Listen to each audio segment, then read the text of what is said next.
Hello, and welcome to another, comic book writing on a budget. Still in the same spot I always start off in. And today we're just going to be talking about, developing the plot, like how I get all my ideas, characters, and put it into a main idea to start working on, where to start, all that. And so, like, based off of, all my, like the Idiot's Guide to Writing a Comic Book Novel, comic books routines, how-tos for, writing novels and stuff like that. Like, I've pretty much come down to, like a formula for, like, what makes a good story. Like, you can base everything off of real events, but, it's either going to turn out good or bad. It's never really going to be the overall gist of something unless, you develop, a good way of, like, formulating the plot. And so, I wrote it down, and obviously you can't see it, but I'll post it, like, when I get a chance to, and, like, it'll all be on my website, stuckonanisland.com. Just, you can follow all the notes and everything that, like I put up or that I reference on I write.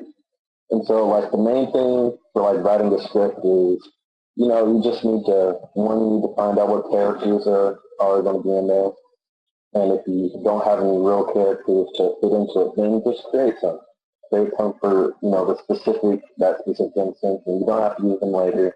Or you could, develop them into other parts of the plot. And then, just have a setting. Most of my stuff is just on an island.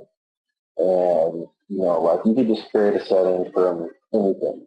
It doesn't have to be a recurring one as long as it's significant to, the events and what's happening. Just have, like, a backstory or premise, like, just pretty much, like, what's the basis of the story.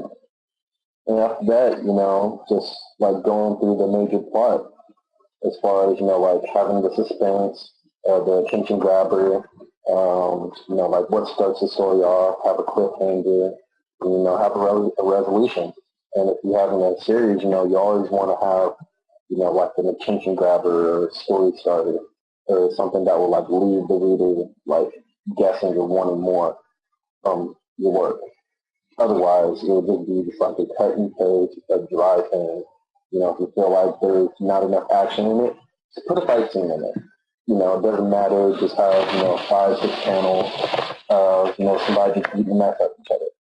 Like, that's always the best thing to do. And then, like, if you have just a whole bunch of jumbled ideas like I do, just, have them connect in some way.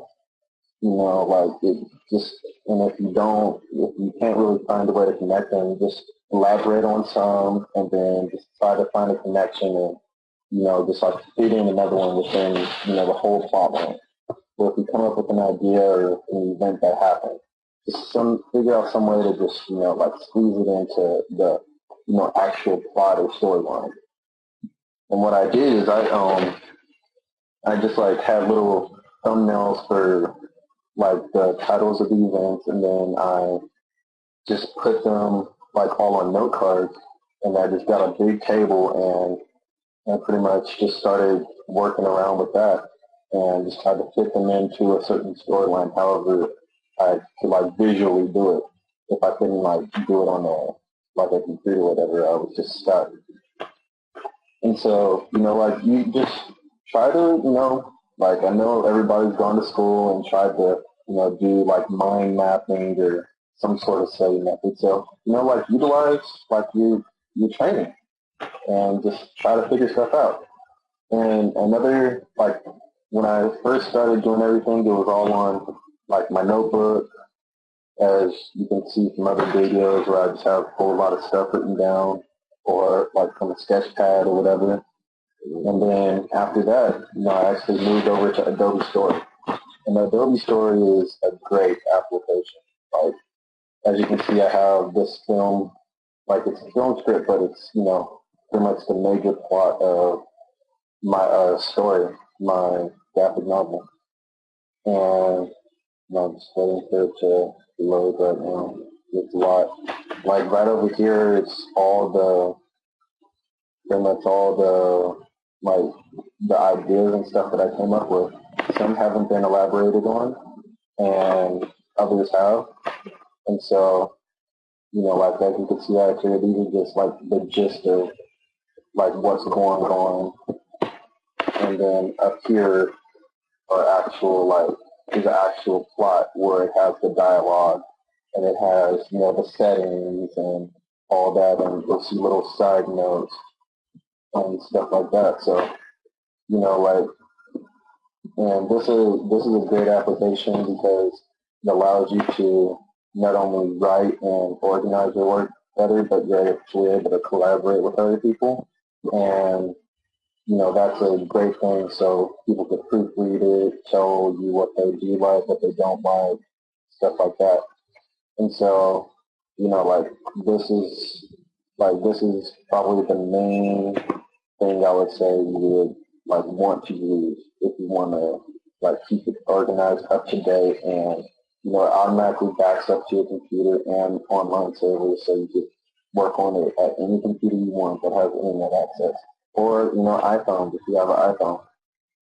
And so, yeah, that's great. This is how I write my stories and stuff like that.